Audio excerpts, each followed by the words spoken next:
Hi everybody, I thought I would show you my new setup, my newly arranged setup I would say. I have a new sewing machine table here. The machine is actually the one I've been sewing on lately. It's the Singer 1590. But I found that with these vinyl tables that I've been using, like there's one right back there that I have, it's where I press blocks and stuff, and of course I have a couple of other things sitting on there. I have some of my tools, equipment, and my serger sitting up there. Those tables were not tolerating the weight of a sewing machine, and they were bowing, and the table I had where the sewing machine is now, I placed over here in this other side of the room. It's over here now. It's strictly for cutting now.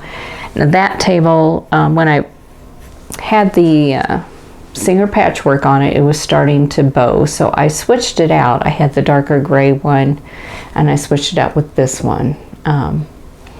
The thing is, that was about the time my Singer patchwork bit the dust, and I had to pull my vintage sewing machine out of storage to use, and I had it on this table here. The table was bowing like this, and it was getting really hard to cut anything, just because the mat was bowed and because the table was bowed, and then when I'd use my rulers, they wouldn't lie flat because the table and the mat were bowed. So I knew I needed to either get a new machine, which wasn't really going to solve the problem because it was starting to bow with the other modern machine on it. So I needed to get one of my tables out of storage, one of my sewing machine tables. The problem was they are sitting behind the table to my long arm machine, and that table weighs about 500 pounds, and my husband and I cannot move it alone. And we really didn't want to ask friends to come over and help us shuffle things around in our storage unit just so I could get one of these tables, especially when the price of these is really cheap. So we decided to buy another one. So last weekend we went to a couple of antique shops, and the bigger shop had, I think, 3 tables. One of them, they had completely gutted the inside, so there wasn't any kind of a support for the machine. And I'll show you what I'm talking about right here. Let me move the camera. Okay, this section here, when you push the machine back, you know, the machine rests on this section here. There's some stops here that keeps the machine from falling in. This was missing, and then the skirt underneath was missing. So there wasn't any way to put a machine in there unless we could replace this piece or reproduce it or whatever. So we saw another one, and the table was just in terrible shape. All the veneer was peeling off. And on this one, it is worn in spots, which, you know, I would expect. But it was going to have to be, all the veneer was just going to have to be scraped off, and it was just going to have to be redone, and it wasn't worth the $50 they were asking for it. So we went to a second shop, and they had this table with a 1591 machine in it. And I'll show you that machine in a minute. We tried to buy it, but the sales lady said it wasn't for sale at this point, that the lady was just, who owned it, was kind of shuffling things around, and she hadn't decided to sell it yet. And I said, well, it had 2 price tags on it. They were different amounts. And she said, well, it's just not for sale, but told us to come back. So my husband went yesterday and went back, and the lady who owned it was there, and she sold it to him for $20. So I got a table and another vintage machine for $20. So that was worth the cost and the effort, opposed to trying to move the quilting machine table out of the way so I can get to one of my cabinets and then putting the machine back in. So I really did not need another cabinet or another machine, but you know, it was worth it. So I'm going to show you the machine. I have it on the floor, but I want to show that to you too. Okay, there it is. That is a Singer 1591, and it's 91 because it has a potted motor on it. You can barely see it. Let's see. It's right there behind the hand wheel. You can see the top of it there, but it's a different kind of motor. This machine is in really good shape. It doesn't have a lot of wear and tear on it, but the thing is the wiring is really bad. There's some bare wire that I don't think you can see it from here, but there was bare wire on it, and the machine, these motors need to be, they're greased, they're gear driven instead of belt driven, so that you can see there's no belt on the hand wheel. That's because there's a gear in the motor that controls everything. And so that motor needs the grease in there needs to be cleaned out and new grease inserted, and then we need to rewire it, and then it could be used.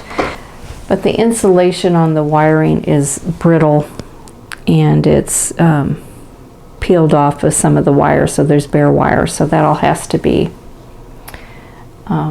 fixed. So I'll have to order some parts, and we'll get that cleaned up, get it re-oiled and re-greased, new wiring on the foot pedal and to the power source. That all needs to be replaced.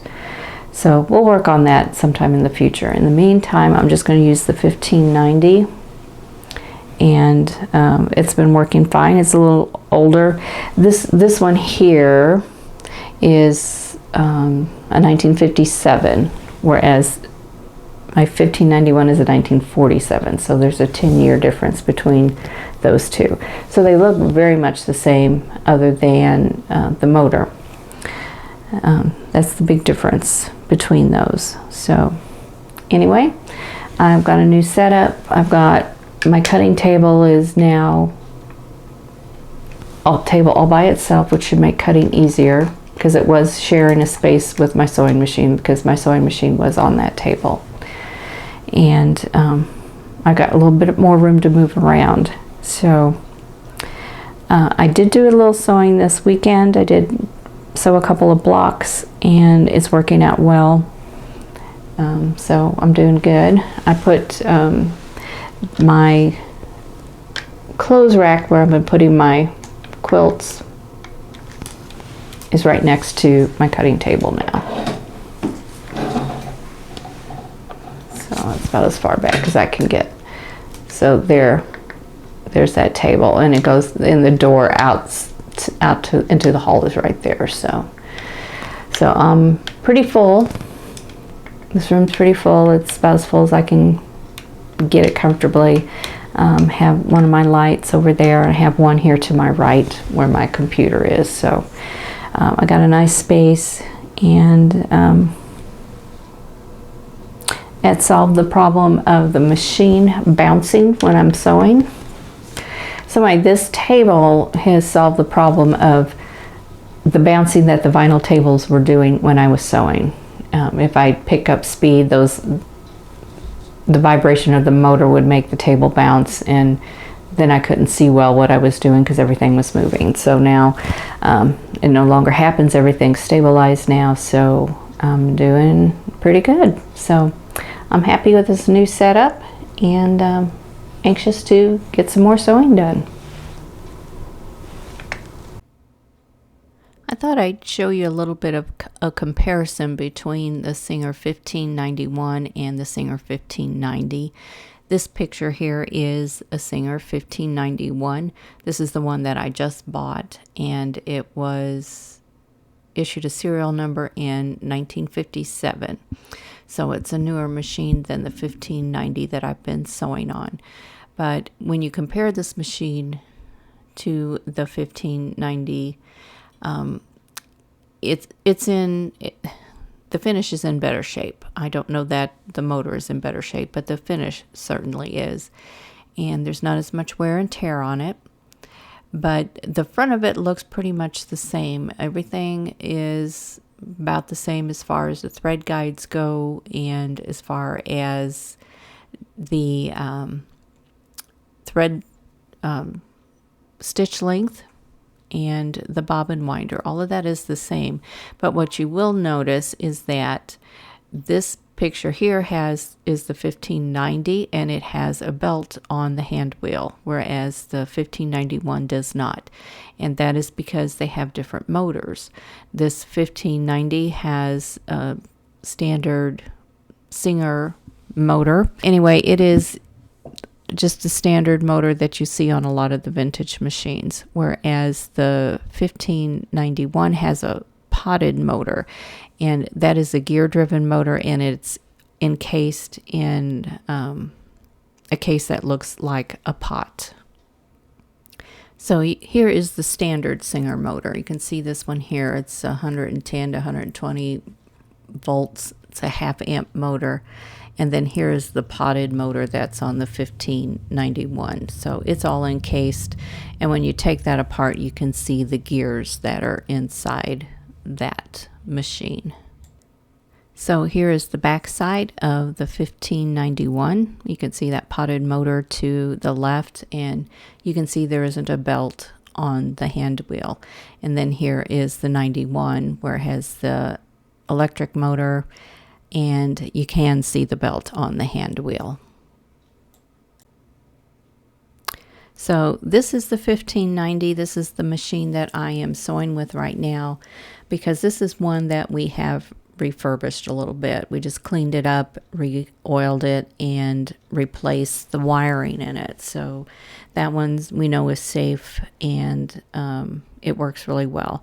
Now I do have two other 1591s other than this one that I just bought. They're both in storage right now. One we did clean up and rewire, and that's the one that I had been using. And then I have my mother-in-law's, which has been sitting in storage for decades. It has not been used probably 40 years.